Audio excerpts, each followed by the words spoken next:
Hello, this is Daniel Michael from my new home in the mountains, Hagerstown, Maryland. I'm actually at my storage place where I'm upstarting my own business, which is woodworking. I make and restore guitars. The company trades the LLC as Shaman Enterprises, as well as going to be Elements of the Earth, which will be an online and eventually physical store.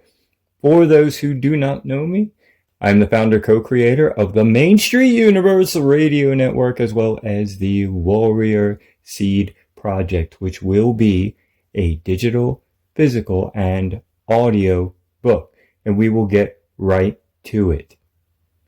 Today I ask, does money have a spirit? Is it energetically alive and living? Some say yes. Some believe that the spirit of money is one that loves or thrives on movement.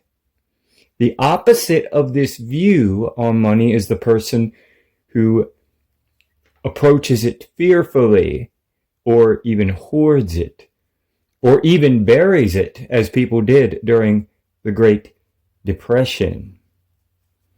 Money wants to flow and constantly be exchanged to move like a current. Part of its root word, its etymological history, currere, currency in Latin.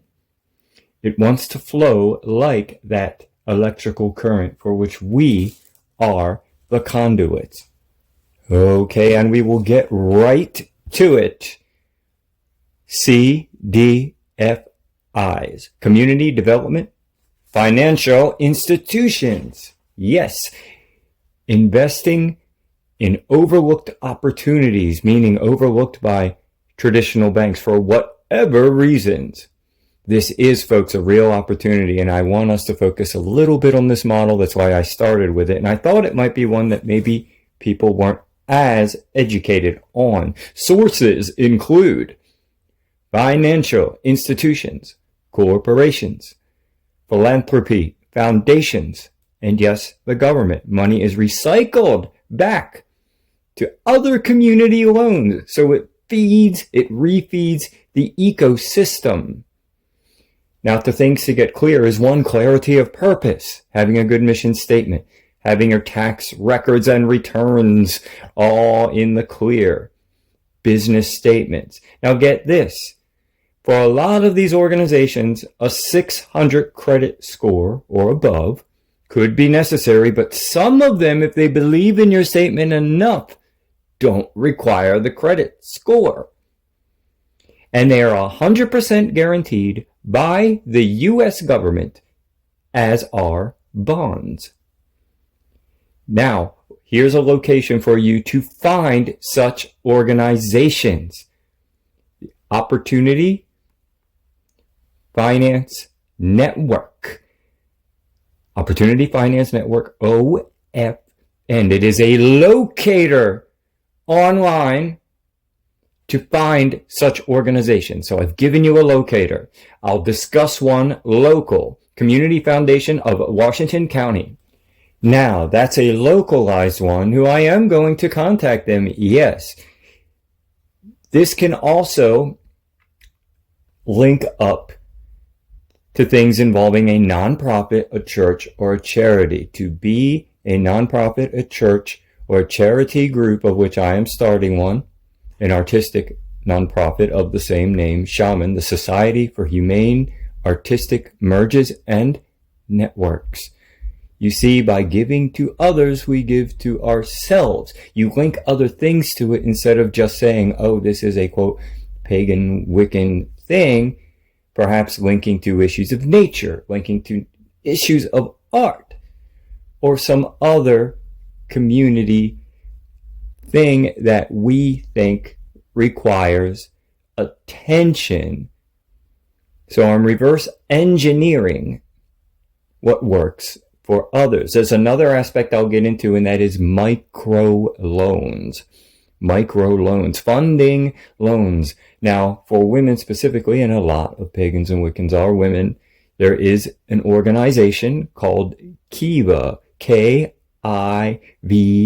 to get a $5,000 entrepreneurial loan for women. Kiva has helped 5 million people worldwide. So there's a pool of lenders, you see. There is this pool of lenders, and again, it all kind of recycles back, like in the CDFI model, to fund its ecosystem. And people can sign up and just be little micro lenders. So it's a very interesting organization, Kiva.org. And there are others. I'm just trying to get you started as to looking some up. Now, crowdfunding itself is an exact amount of money raised for a group or business or nonprofit for very specific goals, very specific reasons. And they can start to recycle and be internal, or they can come external. Again, clarity during your application process. There are also private industry loans, even private industry grants. So, beyond that, into the government aspect is STTR loans or SBIR loans, which tend to be for research. Now, a pagan organization could maybe be part of some, I'm using this as an example, nature research, because so much of our path is about bonding with nature and preservation research, and maybe you can get SBIR loan. So I've mentioned a few things and provided a few tools here. Now let me also continue with the nonprofit model just a little bit and use an example that I know and am aware of and I have purchased from them.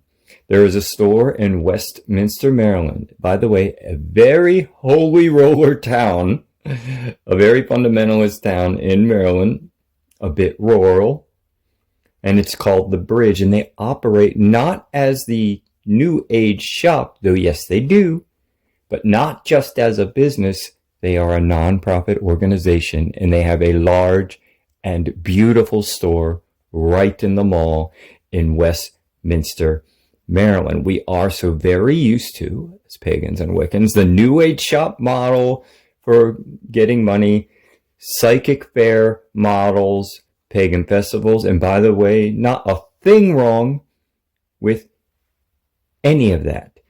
But if we're now going to focus a little more on the business model aspect, I would like to bring up,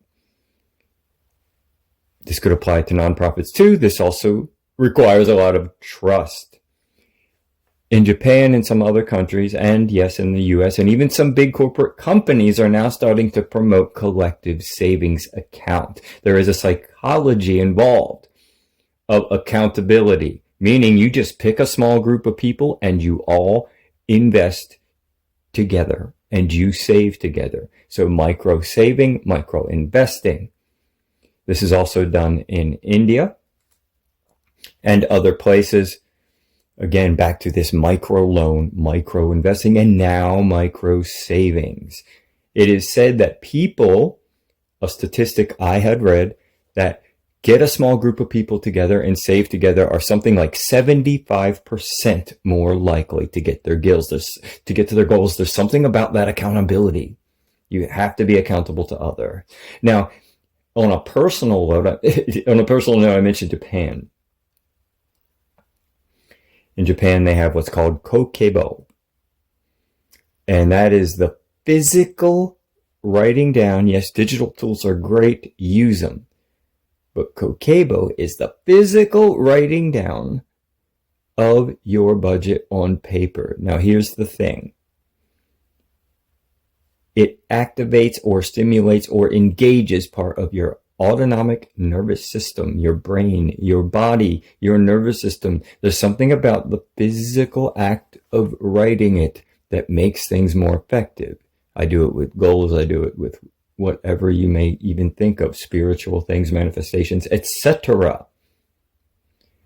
And in Japan, they refer to this as Kokebo. So remember that you every day walk around with the most powerful information processing system that we're aware of, except for maybe the universe itself, and that is your brain, your body, and your nervous system. About 11 million bits of information go into it today, and we usually use about 40 of them at a given time.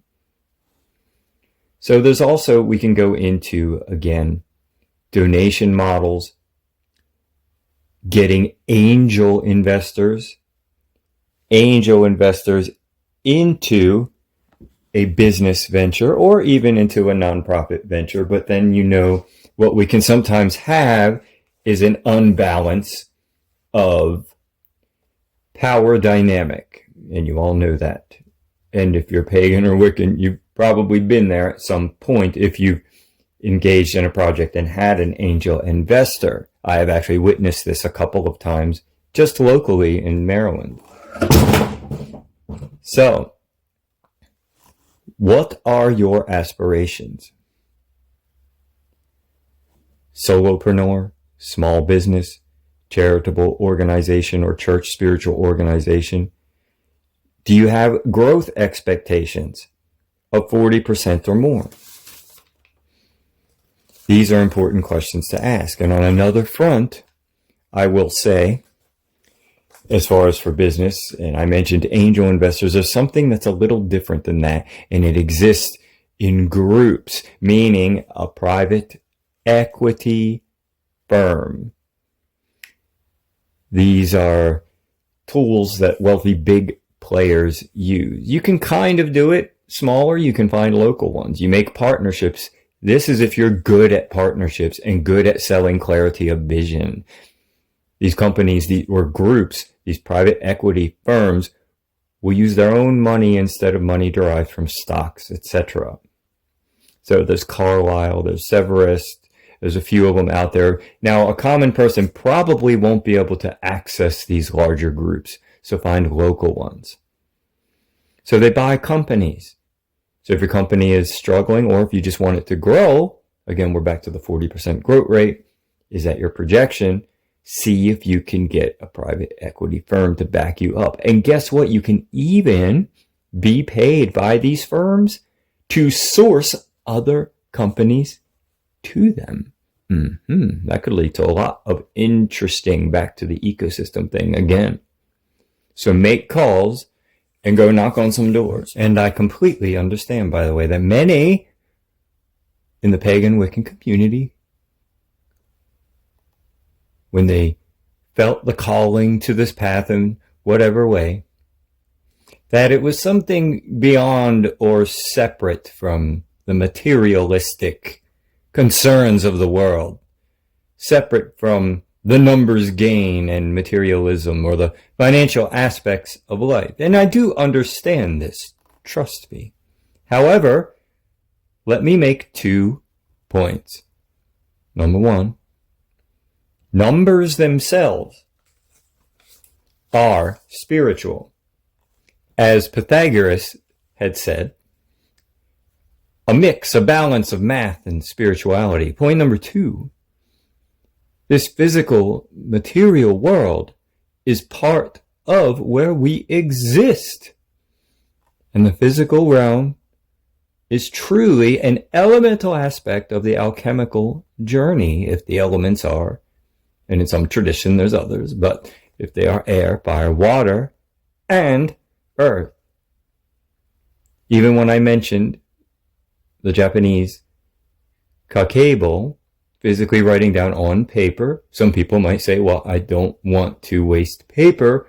I wish to be more environmentally effective, environmentally concerned. And to that I say, well, you could use bamboo paper. It grows. I'm actually planning on making guitars out of bamboo. It's incredibly abundant. And I've used bamboo paper towels before, and honestly, they're not just environmentally sound. They're the best paper towels I've ever used, to be 100% honest.